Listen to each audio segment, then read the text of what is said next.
Welcome once again my dear student. আমরা প্যারোস্টিল গল্পটি পড়া শুরু করেছিলাম। আগের দিন আমরা স্ক্রিনে যেটুকু অংশ দেখতে পাচ্ছি ততদূর অবধি কমপ্লিট করেছিলাম, যেখানে দেখতে পেয়েছিলাম যে যারা ফল্ট ফাইন্ডার রয়েছে তারা প্রশ্ন তুলছে, খাঁচা তো চকচকে হয়েছে, পাখিটা কেমন আছে, পাখিটাকে নিয়ে কি কেউ ভাবছে? এই প্রশ্ন রাজার কানে পৌঁছায় এবং সে তার দায়িত্ব দিয়েছিল ভাইপোকে এই পাখিটাকে দেখার জন্য। ভাইপোকে প্রশ্ন করে, ভাইপো আমি কি শুনছি, সবাই কি ঠিক বলছে? তখন ভাইপো বলেছিল, আপনি এই সব মানুষদের কথা বাদ দিন, এদের খেয়ে দিয়ে কাজ নেই।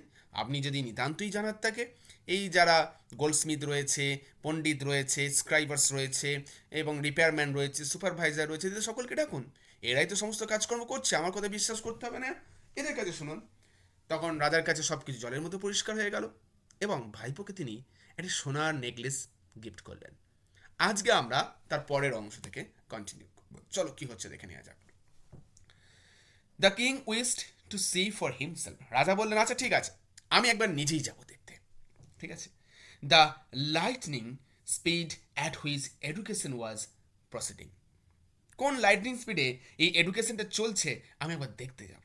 So one day he came to the education centre. তাই একদিন তিনি এডুকেশন সেন্টারে এলেন with his entire entourage entourage of friends. আচ্ছা, উইথ হিজ এন্টায়ার এন্ট্রোজ বা এন্টোরেজ মানে হচ্ছে অনুগামী, ঠিক আছে, কম্পেনিয়ন্স সঙ্গী সাথী অ্যান্ড কোটিয়ার্স, তার রাজ দরবারের লোকজনদেরকে নিয়ে রাজা এলেন। দেখো এই একই কেস কিন্তু আমাদের সরকারি স্কুলগুলোতে ঘটে। আমরা কিন্তু সরকারি স্কুলগুলোর অবস্থান সম্বন্ধেও জানি। সরকারি স্কুলে স্যাররা আসছেন, এখন বলতে গেলে 90% স্কুলের স্যাররা, বলতে আমাদের খারাপ লাগে কারণ আমিও নিজে সরকারি প্রতিষ্ঠান থেকে শিক্ষা লাভ করেছি। একটা সময় ছিল যখন সরকারি প্রতিষ্ঠানের শিক্ষা ব্যবস্থা অত্যন্ত ভালো ছিল। আমাদের সময় স্যাররা অত্যন্ত সুন্দর যত্ন নিয়ে পড়াতেন, প্রত্যেকটা বিষয়ে যত্ন সহকারে পড়াতেন। ইভেন কোনো প্রাইভেট টিউশনও আমাদের সেই সময় প্রয়োজন পড়তো না।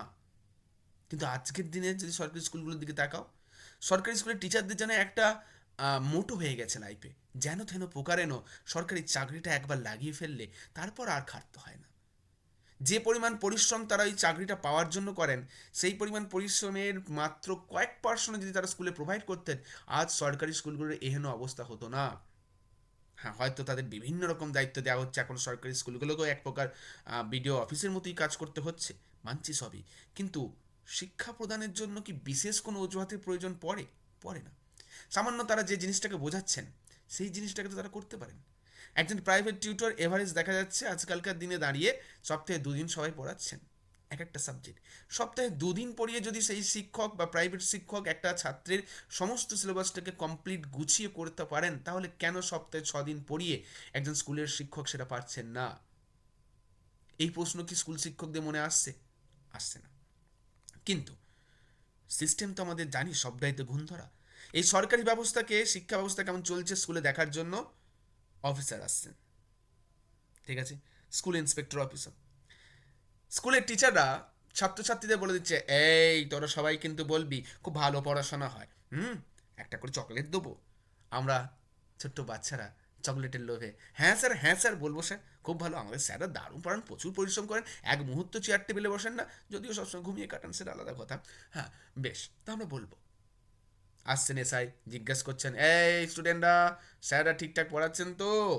আমরাও সবাই তালে তাল মিলিয়ে হ্যাঁ স্যার হ্যাঁ স্যার হ্যাঁ স্যার হ্যাঁ স্যার সবাই মিলে বলে ফেললাম। এই তোমরা সবাই স্যারের কথা বুঝতে পারো তো? Yes sir yes sir yes sir চলছে। আমরাও তো প্রতিবাদ করতে ভুলে গেছি। কারণ একবার ভেবে দেখো তো, আজ গোটা রাজ্যের এই অবস্থা কেন? কারণ শৈশব থেকেই দুটো চকলেটের লোভে আমরা চুপ করে গেছি। তারা মাস গেলে কয়েকটা ভাতার টাকা পেলে কি চুপ হয়ে যাব না? 500 হাজারটা টাকা তো অনেক বড় ব্যাপার আমাদের কাছে। যাদের কাছে চকলেটের জন্য মুখ বন্ধ হয়ে যায়, তাদের কাছে 500 হাজার টাকাটা তো বিশাল বড় ব্যাপার। সুতরাং দোষ দিয়ে লাভ নাই। এ শিক্ষা আমাদের টিচাররাই আমাদেরকে স্কুল থেকে দিয়ে আসছে, ওই শিক্ষাতেই আমরা শিক্ষিত হয়ে আসছি। এবার কি বলা হচ্ছে দেখো। এইবার দেখো, ওই যে বলে না যে জাঁকজমক তো করতে হবে, ত্রুটিটাকে ঢাকা দেওয়ার জন্য কি কি আয়োজন করা হলো শুধু একবার দেখো চারিদিকটা তাকিয়ে। সো রাজা যেই পৌঁছাচ্ছে তখন কি হচ্ছে দেখা যাক। As soon as he reach the entrance, রাজা যেই প্রবেশদ্বারে প্রবেশ করলেন, ঠিক আছে, তখন কি কি বেজে উঠছে? There arose a chorus of bells and drums and harps and flutes and lyres and lutes. আরও অনেক রকম যন্ত্রের নাম রয়েছে, আমরা পড়ে নিই একবার, তারপর আমি সমস্তগুলো আমি তোমাদের ছবি সহকারে বাংলা মানে করে বলছি। তাহলে সেখানে কী কী বেজে উঠলো দেখি। Lyres and lutes and cellos and violins and cymbals বা কিম্বলস বলতে পারো, বেশ সিম্বলসে বলা যাবে, and mandolins and trombones and bassoons and harpsichords and clavichords. এই সমস্তগুলো কিন্তু এক একটা বাদ্যযন্ত্রের নাম। তো চলো একে একে আমি পুরোটার বাংলার সহকারে বলছি এবং তোমাদেরকে এইগুলোর কতকগুলো ছবিও তোমাদেরকে আমি দেখাচ্ছি। তো দেখো, প্রথমেই আমরা যে যন্ত্রটা দেখতে পাচ্ছি, একজন মহিলা যেটাকে ধরে রয়েছে, সেটাকে বলা হচ্ছে কি না হার্পস। ঠিক আছে, তাহলে এই যে হার্প অর্থাৎ বড় ওই বলতে পারো গিটারের মতোই একটা যন্ত্র, যেগুলো তার বিশিষ্ট যন্ত্র, যেগুলোতে লাউড সাউন্ড হয়, এগুলো কিন্তু বাজানো হচ্ছে। এবং তারপরে যেটা তোমরা দেখতে পাচ্ছ দ্যাট ইজ লায়ার্স। আচ্ছা, ফ্লুটস তোমরা সবাই জানো, ড্রামসও তোমরা সবাই জানো, তাই এই দুটোর দেওয়ার ছবি দেওয়ার বিশেষ কোনো প্রয়োজনীয়তা আছে বলে মনে হয়নি। ফ্লুট মানে আমরা সবাই জানি বাঁশি, আর ড্রাম মানে তো আমরা সবাই জানি এটা ড্রামসই বলে থাকি। এরপর কি বাজছে সেখানে লায়ার। লায়ার এই যে দেখো মহিলাটি পরে ডান সাইডে যে ছবিটা তোমরা দেখতে পাচ্ছ রাইট সাইডে, এটা হচ্ছে কি লায়ার। এটাও কিন্তু এই বিনার মতোই এক ধরনের তার জাতীয় বাদ্যযন্ত্রই তোমরা বলতে পারো। অ্যান্ড লিউটস, এরপর কি দেখতে পাচ্ছি লিউটস, এই যে নিচের দিকে তাকাও, যেটা লেফট সাইডে যে ছবিটা দেখতে পাচ্ছ তোমরা, দ্যাট ইজ কল লিউটস। ওকে, তাহলে এই যে যন্ত্রটি এটা হচ্ছে গিয়ে লিউট বলা হচ্ছে। এরপরে আমরা ঠিক তার রাইট সাইডেই দেখতে পাচ্ছি আমাদের যেটা রয়েছে না সেলোজ অ্যান্ড ভায়োলিন। অর্থাৎ সেলো কি, সেলো এই যে ভায়োলিন বাজানোর জন্য একটা দণ্ড দেখতে পাচ্ছ পাশে তারের মতো, সেই দণ্ডটাকে বলা হচ্ছে কি সেলোজ। এবং ভায়োলিন তো আমরা সবাই জানি ভায়োলিন কি জিনিস। বেশ, এবার কি বলা হচ্ছে, অ্যান্ড আমরা দেখতে পাচ্ছি কি না সিম্বলস, অর্থাৎ করতাল বা খঞ্জনি বলি যাকে আমরা, হ্যাঁ। ঠিক তারপরই আমরা কি দেখতে পাচ্ছি না ম্যান্ডোলিনস। ম্যান্ডোলিনসও কিন্তু গিটারের মতোই একটা ছোট বাদ্যযন্ত্র, যার আওয়াজটা খুবই মিষ্টি হয়। এরপর কি বলা হচ্ছে না ট্রম্বোনস। ট্রম্বোনস বড় ভেপু জাতীয় সানাই, এই যে দেখো এই যে যেগুলোতে পাইপ বারবার ভিতর দিকে টেনে হাওয়াটাকে পাস করিয়ে বাজানো হয়ে থাকে, এগুলো হচ্ছে কি ট্রম্বোনস। ঠিক আছে, এরপর আমরা দেখতে পাচ্ছি সে জায়গায় কি না বাসুনসকে দেখতে পাচ্ছি। তাহলে এই যে লম্বা বাঁশির মতো যে একটা ছবি দেখতে পাচ্ছ রাইট সাইডে হালকা রেডিস কালারে, দ্যাট ইজ কল বাসুনস। এরপর আমরা দেখতে পাবো দেখো হার্পিকর্ডস, এই যে নিচের দিকে যে ছবিটা রয়েছে, অ্যান্ড দিস ইজ কল হার্পিকর্ডস, মানে বড় টাইপ অফ হারমোনিয়ামের মতো যে বাদ্যযন্ত্র তাকে বলা হচ্ছে কিনা হার্পিকর্ডস। ওকে, এরপরে যে বাদ্যযন্ত্রটি রয়েছে দ্যাট ইজ ক্লাভিকর্ডস। এই যে যন্ত্র, এটাও দেখো কর্ডস মানেই বুঝতে পারছি তার জাতীয় যন্ত্র, এটাও কিন্তু অনেকটা ওই হারমোনিয়ামের মতোই বা ক্যাসিওর মতো একটা বাদ্যযন্ত্র। ঠিক আছে, and this is call the ক্যালভিকর্ডস।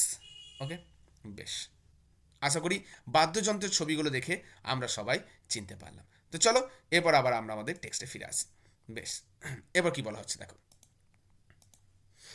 তাহলে এই সমস্ত বাদ্যযন্ত্রগুলো বাজিয়ে কিন্তু রাজাকে বরণ করা হলো।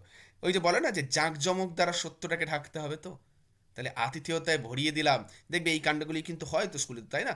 যারা পর্যবেক্ষণ স্কুল করতে আসছেন তাদের জন্য খুব ভালো করে চব্যচেষ্ট করে খাসির মাংস দিয়ে রান্না বান্না হচ্ছে, হ্যাঁ। অর্থাৎ তাকে খাইয়ে দাইয়ে মন ভরাতে হবে, না হলে যে সত্যটা প্রকাশিত হবে। এবার কি বলা হচ্ছে দেখো, দ্য পণ্ডিত সোয়াং দেয়ার পিকটেলস। আচ্ছা, পিকটেলস মানে কিন্তু টিকিকে বোঝানো হয়েছে।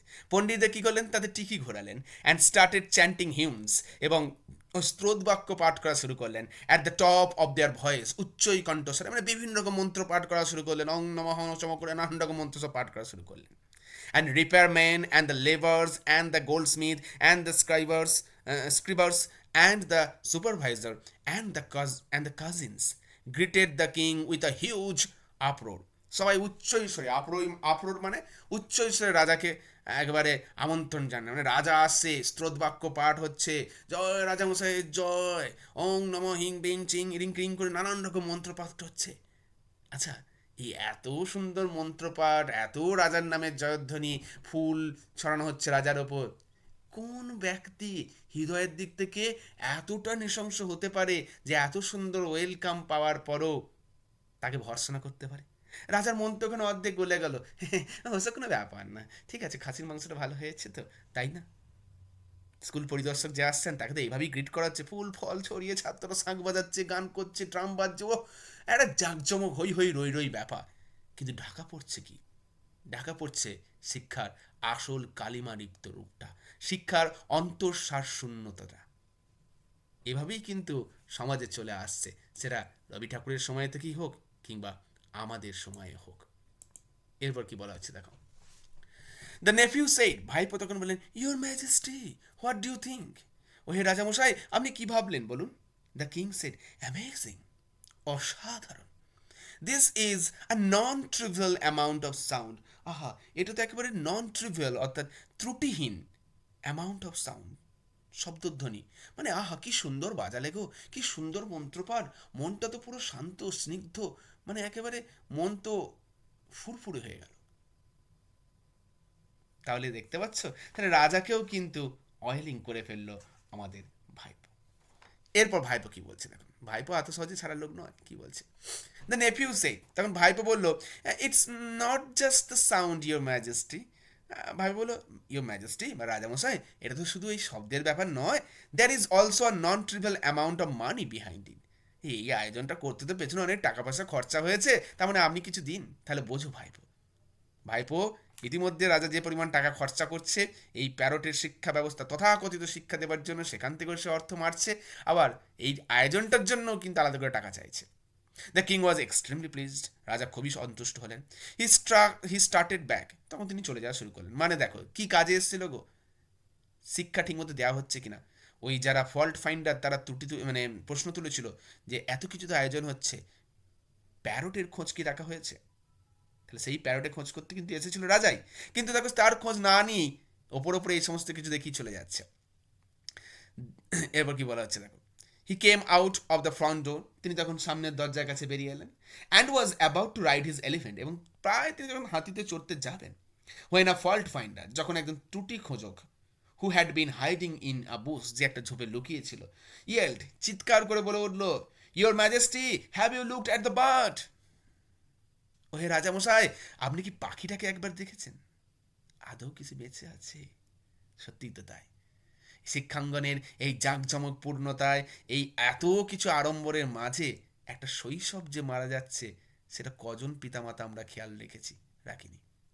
শুধু ছেলেকে আল্ট্রা মডার্ন করব, আল্ট্রা শিক্ষায় শিক্ষিত করে তথাকথিত সমাজে ছেলেকে একটা তথাকথিতভাবে প্রতিষ্ঠিত করার চেষ্টা করব। প্রতিটা পিতামাতা ভুলে যাচ্ছে আমাদের এই নিঃস্বার্থতা দেখানো, মানে লোক দেখানো যে নিঃস্বার্থতা, তার মাঝে একটা স্বার্থপরতা লুকিয়ে থাকছে। সত্যিই কি আমরা অভিভাবকরা আজকের দিনে স্বার্থপর নই? শুধুমাত্র নিজেদের ইচ্ছা করে যেগুলো আমরা পারিনি, সেটাকে আমাদের সন্তানদের উপর চাপিয়ে দেওয়ার জন্য উঠে পড়ে লাগি না? একবারও কি ভাবি যে তাদের শৈশবটাকে আমরা গলা টিপে হত্যা করছি? ভাবি না। ঠিক যেমন করে এই টিয়া পাখিটিকে নিয়ে কেউ ভাবেনি, তেমন করে আজকের এই ছোট্ট ছোট্ট প্রাণগুলো, ছোট্ট ছোট্ট শিশুগুলোর শৈশবকে নিয়েও কেউ ভাবে না। হারিয়ে যাচ্ছে শৈশব। এরপর কি বলা হচ্ছে দেখো, দ্য কিং ওয়াজ, সরি, এরপর আমরা কি বলি, ধরো লাইনটা আমরা বাদ চলে গেছিল, বেশ। দ্য কিং ওয়াজ স্টার্টলড, রাজা কম্পিত হয়ে উঠলেন। হি সেড, তখন তিনি বললেন, ও আই ফরগট, ও হ্যাঁ, আমি তো ভুলে গেছিলাম। I didn't see the bird after all, ও আমি তো পাখিটাকে দেখিনি। বেশ, এরপর কি হচ্ছে দেখি, he went he went it he went in once again, তারপর তিনি আবারও গেলেন, অ্যান্ড টোল্ড দ্য পণ্ডিত, এবং পণ্ডিতকে বললেন, I want to see your method of educating the bird, আমি কিভাবে আপনি পাখিটাকে শিক্ষা দিচ্ছেন সেটা দেখতে চাই। অ্যান্ড হি স ইট, এবং রাজামশাইরা দেখলেন, ভেরি প্লিজিং মেইন্ড ইট, খুব ভালো রকম শিক্ষা ব্যবস্থা। The method was so overwhelming compare to the bird that one could hardly notice the bird. ওহ, কি কথা, কি দুর্দান্ত একটা মকারি। কি বলা হচ্ছে দেখো, এই শিক্ষা প্রদানের ব্যাপারটা এতটাই সুন্দর ছিল যে সকলের নজর ওই দিকেই যাবে, পাখিটার দিকে তো নজর যাবেই না। একদম, আমি এতক্ষণ ধরে বলে এলাম না, বর্তমান বিভিন্ন শিক্ষা প্রতিষ্ঠানগুলো দেখো, স্মার্ট বোর্ড আসছে, ক্যামেরা আসছে, লাইট, ক্যামেরা, অ্যাকশন, কত রকম রিলসের ঝকঝমাক। হুম, অমুক স্যার অমুক ম্যাডাম নাচছেন, অমুক স্যার অমুক ম্যাডাম লাফালাফি করছেন, স্টেজ শো হচ্ছে, কত জাঁকজমকতা। কিন্তু সমস্ত কিছু মাঝে হারিয়ে যাচ্ছে কোনটা? হারিয়ে যাচ্ছে ওই প্যারট, ওই শিক্ষার্থীটা। তার অবস্থাটা কেমন সেটা কার নজরই আসছে না। এত জাঁকজমকতার মাঝে সবার নজর কিন্তু ওই দিকে চলে যাচ্ছে, যে শিখছে সে কতটা দুর্দশায় ভুগছে সেটা কিন্তু আমরা কেউ দেখছি না। তাই রাজা বলে উঠল, আহা কি সুন্দর শিক্ষা ব্যবস্থা গো, এত সুন্দর যে সমস্ত নজর তো ওই দিকেই যাচ্ছে, পাখির দিকে তো নজরই যায় না। বেশ, it seemed it was rather irrelevant to look at the bird. রাজার মনে হলো, আরে পাখিটার দিকে তাকানো তো একটা ইররেলিভেন্ট ব্যাপার, মানে অপ্রয়োজনীয় বিষয়। দ্য কিং আন্ডারস্টুড, রাজা বুঝে গেছিলেন, দ্যাট দ্য অ্যারেঞ্জমেন্ট ওয়ার ফল্টলেস, এই যে এত আয়োজন, এর সবই একেবারে অসম্ভব সুন্দর। কিন্তু ওই যে একটা গান আছে না, সবই আনন্দ আয়োজন বৃথা আমায় ছাড়া। কিন্তু রাজাকে সেটা বোঝাবে কে? এত আয়োজন এত আনন্দ যার জন্য করা, সেই তোতা পাখিটি কেমন আছে, কে রেখেছে তার খবর? শিক্ষা যাকে দেয়া হবে, সেই শিক্ষার্থীকে বাদ দিয়ে সমস্ত দিক ভাবা হয়। ভাবা হয় ইনস্টিটিউশনকে ঝাঁ চকচকে করাবে কীভাবে, ভাবা হয় কিভাবে বিভিন্ন রকমভাবে ছাত্রদেরকে ক্যাপচার করে আনা যাবে, কিন্তু কখনোই ছাত্রটা কতটা সুখে শিক্ষা ব্যবস্থা নিল, কখনই সে কতটা চাপ সহ্য করতে পারবে, এই বিষয়টা নিয়ে বোধহয় আজ আর ভাবা হয় না, বিশেষত এই বেসরকারি প্রতিষ্ঠানগুলোতে। বেশ, এবার কি বলা হচ্ছে দেখো, there was no corn in the cage, খাঁচায় কিন্তু কোনো কর্ন ছিল না, নো ওয়াটার ইদার, জলও ছিল না। ভাবো তো, সত্যিই তো তাই। এই আজকের শৈশব বা আজকের শিশুদের অবস্থা ঠিক ওই খাঁচার তোতা পাখিদের মতোই। শিক্ষার ঝাঁপি তার সামনে নামিয়ে দেওয়া হয়েছে, কিন্তু খেলাধুলা কেড়ে নেওয়া হচ্ছে, শৈশব কেড়ে নেওয়া হচ্ছে, শৈশবের দুষ্টুমিটাকে কেড়ে নেওয়া হচ্ছে। আরে বাচ্চা, তারা দুষ্টুমি করবে, অথচ আমরা বাবা মারা কি করছি, বাড়িতে ছেলে প্রচণ্ড দুষ্টুমি করছে, চলো ওকে স্কুলে ভর্তি করে দিয়ে আসি। শিশুকে দুষ্টুমি করতে দাও, তার শৈশবটাকে উপভোগ করতে দাও, কিন্তু না, আজকের পিতামাতারা সেটা বোঝে না। আজকের পিতামাতারা বোঝে শিশুকে কিভাবে সমস্ত কিছু থেকে দূরে রাখা যায়, কারণ বাচ্চার বদমাশি সহ্য করার মতো সহ্য শক্তি আজকের জেনারেশনের পিতামাতাদের নেই। এরপর কি বলা হচ্ছে দেখো, only heaps of pages had been torn out from heap of books, and with the tip of a pen, those pages were being stuffed into the bird's mouth. কি নৃশংস চিত্র! তাহলে খাঁচায় এক টুকরো খাবার নেই, জল নেই, শুধু কি করা হয়েছে না, হিপস অফ বুকস, মানে only the heaps of pages, পাতার ঢিবি, সেখানে কি রয়েছে, পাতার পর পাতা বিদ্যা, had been torn out from the heaps of books, মানে বইয়ের ঢিবি থেকে যেন সেই পাতাগুলোকে ছিঁড়ে আনা হয়েছে, and with the tip of pen, এবং কলমের প্রান্ত দিয়ে those pages are being stopped into the bird's mouth, সেই পাখিটার মুখে যেন জোর করে গুঁজে দেওয়া হচ্ছে। হ্যাঁ, আজকের শিক্ষা ব্যবস্থা আমাদের ঠিক এমনটাই। একটা ওই যে সামান্য 3 বছরের শিশু, যার হয়তো কোনো ক্রমে কথা ফুটেছে, কোনো ক্রমে একটু বাক্য গঠন করে কথা বলতে শিখেছে, তাকে ছোট থেকেই শেখানো হচ্ছে, বাবু বলো তো আমাদের দেশে প্রাইম মিনিস্টারের নাম কি, বাবু বলো তো। বাবু যদি বাংলায় বলে, মা বা বাবা হয়তো ভীষণ অসন্তুষ্ট, বাবু তোমাকে ইংরাজি মিডিয়ামে ভর্তি করেছি না, ইংলিশে বলো বাবু। হুম, মাদার বলো, মাম্মি বলো, পাপ্পা বলো, মা বলো না, বাবা বলো না। আর এগুলো শুনতে তো খারাপ লাগে, কেন ইংলিশ মিডিয়ামে ভর্তি করেছি তোমায়, তাই না? আর এতে আমাদের ছেলেরা ধরো ইংরাজি কথা বলে দিচ্ছে, পিতামাতারা গদগদ হয়ে হচ্ছে, আরে বাবরে আমার ছেলেকে ইংরাজি বলছে। What is the necessity of English? English is just a language, don't make it as large as like a god. ঈশ্বরের মতো বড় করে তুলো না এই বিষয়টাকে। এটা একটা ভাষা, এটা কমিউনিকেশনের জন্য থাক, এটাকে নিয়ে এত মাতামাতি করা কিচ্ছু নাই। দু কলম মুখ দিয়ে ঝরঝর করে ইংরেজি বললেই শিক্ষিত হওয়া যায় না। শিক্ষা আচরণে, শিক্ষা ভদ্রতায়। ইংরাজি প্রয়োজন অ্যাজ আ ল্যাঙ্গুয়েজ হিসেবে শেখার জন্য, তাকে অবজ্ঞাও করো না, তাকে নিয়ে এত মাতামাতিও করো না। কিন্তু কে বোঝাবে এদের? কেউ তো বোঝানোর নেই।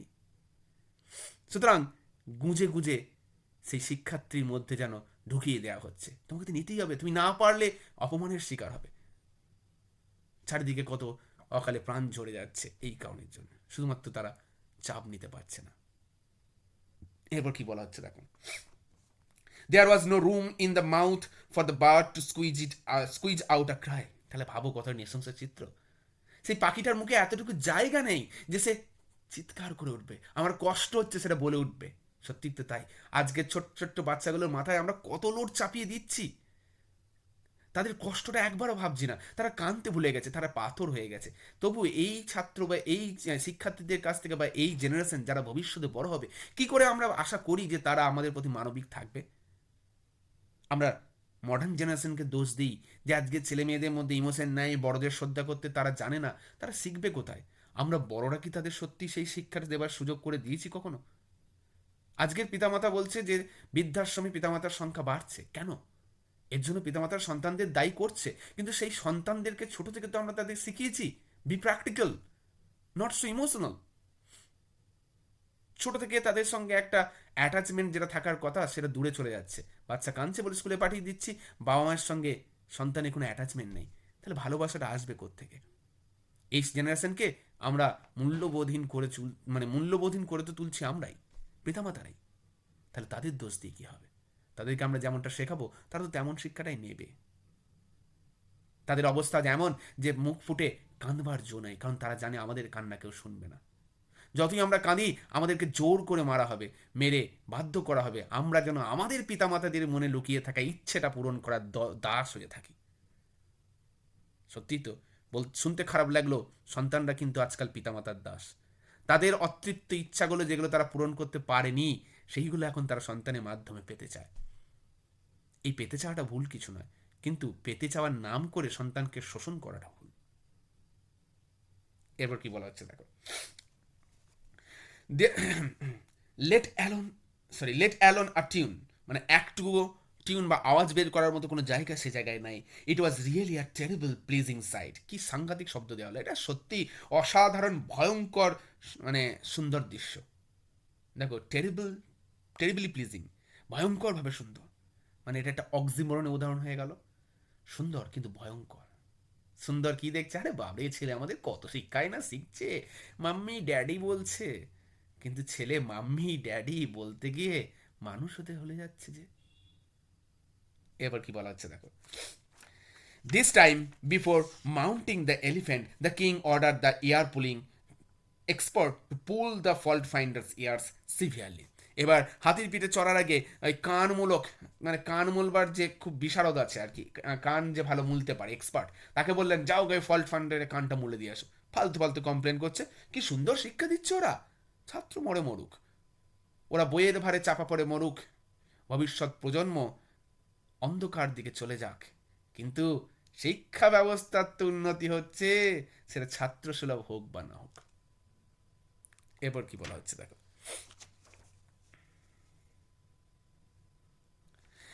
in a rather respectable and predictable way the bird become half dead।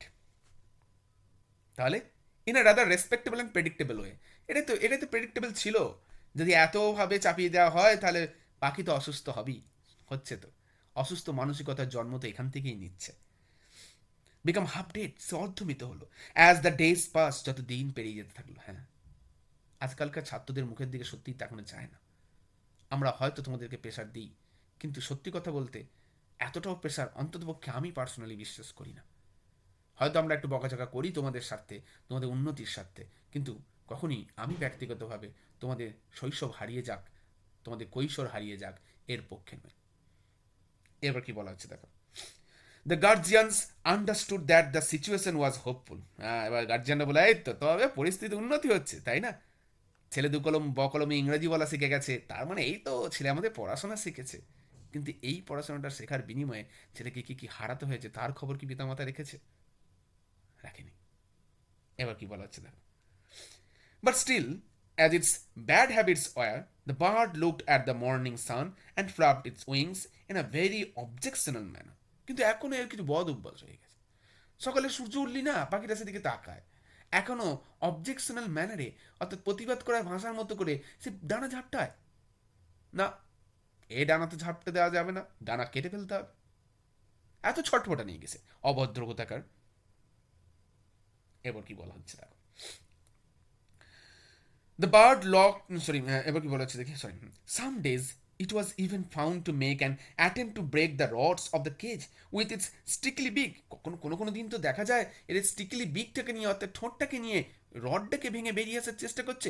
এত সাহস! রবি ঠাকুরই লিখেছিলেন অচলায়তন। অচলায়তনে উত্তর দিকে জানলাটা, অচলায়তন সম্ভবত কোন দিক ছিল আমার এক্সাক্টলি মনে নেই, অচলায়তনের জানলাটা খোলার সাহস দেখালো কি করেছে? সত্যিই তো তাই। এই শিশুরা যখন হাঁপিয়ে উঠছে, যখন সে প্রতিবাদ করে উঠছে, তখন পিতামাতা বলছে এত সাহস তোর, বাবা মার মুখে মুখে কথা বলিস।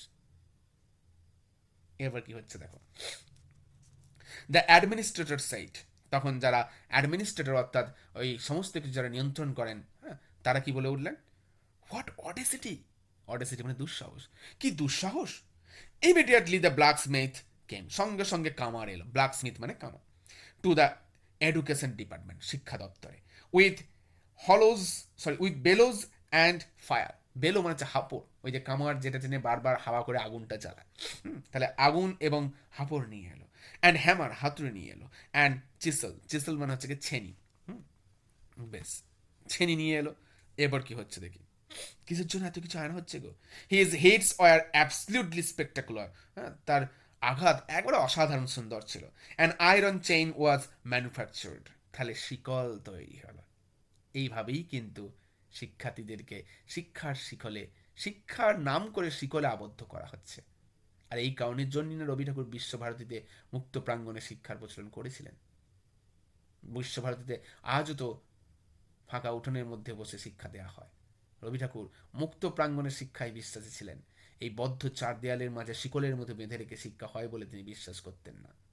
এরপর কি বলছে দেখো, and the wings of the bird were cut off, পাখির ডানাগুলো ছেড়ে ফেলা হলো, কারণ সে যে উঠতে শিখে গেছে।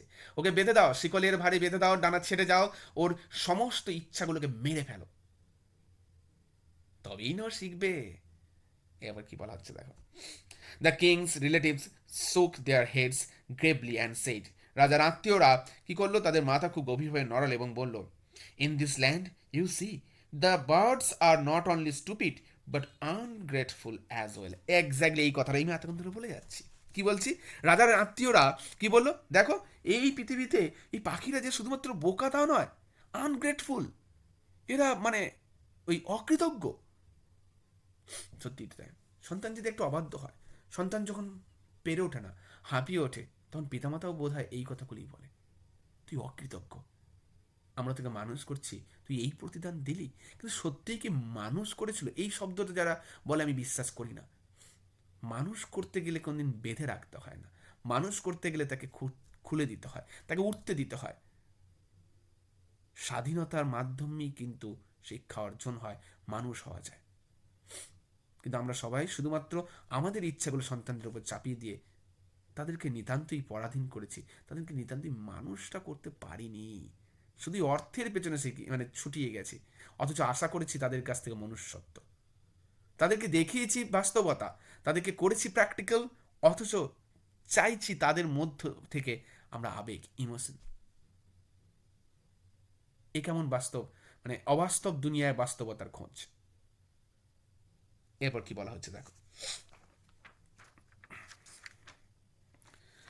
দেন দ্য পণ্ডিতস কেম, এরপর কি হলো না, পণ্ডিত এলো, with a pen in one hand and a spear in another and did something which one could really call education.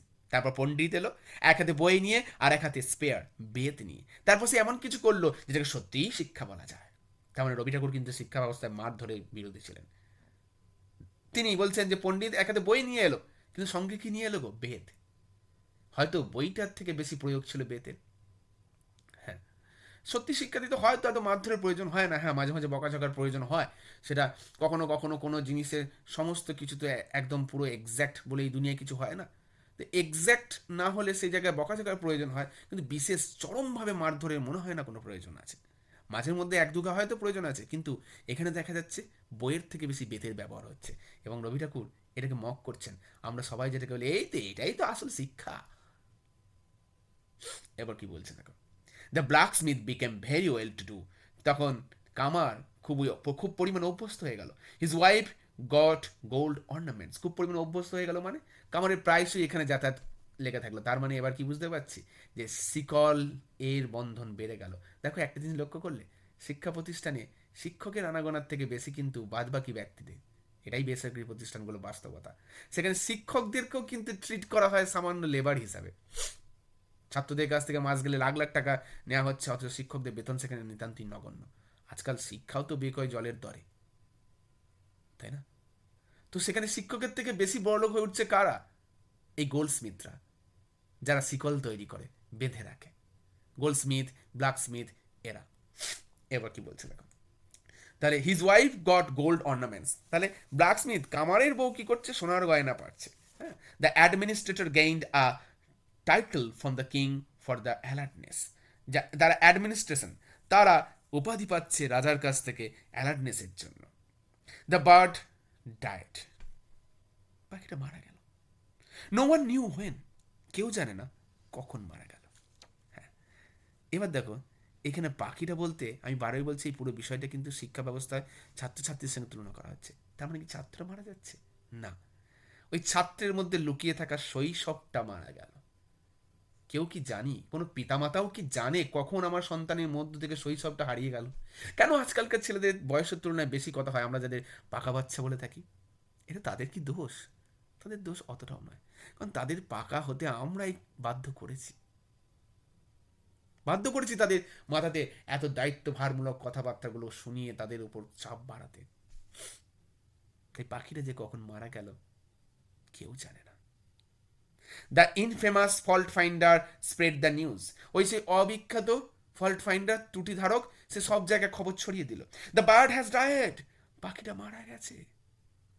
The king called the nephew and asked, রাজা তখন ভাইপোকে ডাকলেন এবং জিজ্ঞেস করলেন, dear nephew, what is this that I hear? ওহে প্রিয় ভাইপো, এটা আমি কি শুনছি? দ্য নেফিউ সেড, রাজা মানে ভাইপো তখন বললো, your majesty, the birds education is now complete, পাখিটার শিক্ষা তো সম্পূর্ণ হয়েছে। হ্যাঁ, সন্তান মাম্মি ড্যাডি বলতে শিখেছে, কথায় কথায় ইংরেজি বলতে শিখেছে, ফটর ফটর করে বড়দের মুখে মুখে কথা বলতে শিখে গেছে। এই তো আমার ছেলে কত শিক্ষিত হয়েছে, শিক্ষা কমপ্লিট হয়েছে। বেশ। দ্য কিং আস্কড, রাজা তখন জিজ্ঞেস করলেন, ডাজ ইট স্টিল জাম্প? আচ্ছা পাখিটা এখনো লাফায়? দ্য নেপিউ সেড, গড ফরবিড, বাবারে ঈশ্বর ক্ষমা করুন, মানে এখন ওর কোনো সাহসই নাই লাফালাফি করা, ও শান্ত হয়ে গেছে। হ্যাঁ, যে বাচ্চা চরমভাবে দুষ্টুমি করে বেড়াতো বাড়িতে, পড়াশোনার চাপ দিয়ে তার মাথায় এক গাজা হোমওয়ার্কের বোঝা চাপিয়ে দিয়ে তাকে তো আমরা শান্ত করে ফেলেছি, তার শৈশবটাকে হত্যা করে ফেলেছি। কোনদিন বুঝতে পারিনি যে ওই বাচ্চাটার এখন থেকেই খোলসটা পড়ে রয়েছে, ভিতরের যে প্রাণ সেটাকে আমরা গার্জিয়ানরা হত্যা করে ফেলেছি। আমি দেখেছি বাচ্চারা শান্ত হয়ে গেছে, আমি দেখেছি আমার ছেলে ছোটবেলায় কত লাফালাফি করতো, এখন কি বাধ্য কি শান্ত। কিন্তু কেন হলো? বাচ্চার মধ্যে থেকে দুষ্টুমি হারিয়ে যাওয়া, বাচ্চার মধ্য থেকে এই প্রাণবন্ততা হারিয়ে যাওয়া কি আদপেও কোনো ভালো লক্ষণ? না। যে বাচ্চা তার মধ্যে চঞ্চলতা থাকবে, দুষ্টুমি থাকবে, এটাই তো ভালো মানসিকতার লক্ষণ। যদি হারিয়ে যায় তবে বুঝে নিও পিতামাতা হিসাবে তোমরা ব্যর্থ। এবার কি বলছে দেখ, ডাজ ইট স্টিল ফ্লাই, এটা এখন লাফায়? ভাইপো তখন কি উত্তর দিচ্ছে, নো, না না না, মানে সরি ফ্লাই মানে ওড়ে, এটা কি এখন ওড়ে? ভাইপো তখন কি উত্তর দিচ্ছে, নো, না। Does it Singh any one, এটা কি এখন আর গান গায় নাকি? ভাইপো উত্তর দিচ্ছে, no. Does it scream if it does not get food, এটা খাবার না পেলে কি এখন চেঁচামেচি করে? নো, না। দেখো কি সুন্দর উত্তরগুলো, দেখো শুধু দেখো কোশ্চেন এবং উত্তরগুলো দেখো, তাই না? যে বাচ্চারা ছোটবেলায় এত লাফালাফি করতো, হ্যাঁ মানে এত কান্নাকাটি করতো, কোনো কিছুর জন্য জেদ করতো, সে বাচ্চা জেদ করতে ভুলে গেছে, কান্নাকাটি করতে ভুলে গেছে। The king said, bring the bird in, রাজা বললো পাখিটাকে ভেতরে নিয়ে আসো। I would like to see it, আমি এটাকে দেখতে চাই। The bird was brought in, পাখিটিকে নিয়ে আসা হলো। With it came the administrator, এর সঙ্গে যারা অথরিটির লোক ছিল, অ্যাডমিনিস্ট্রেটর ছিল, তারা সবাই এলো। দ্য গার্ডস, দ্য হর্সমেন, অর্থাৎ প্রহরীরা এলো, অশ্বচালকরাও এলো। The king felt the bird, রাজা পাখিটাকে অনুভব করলেন।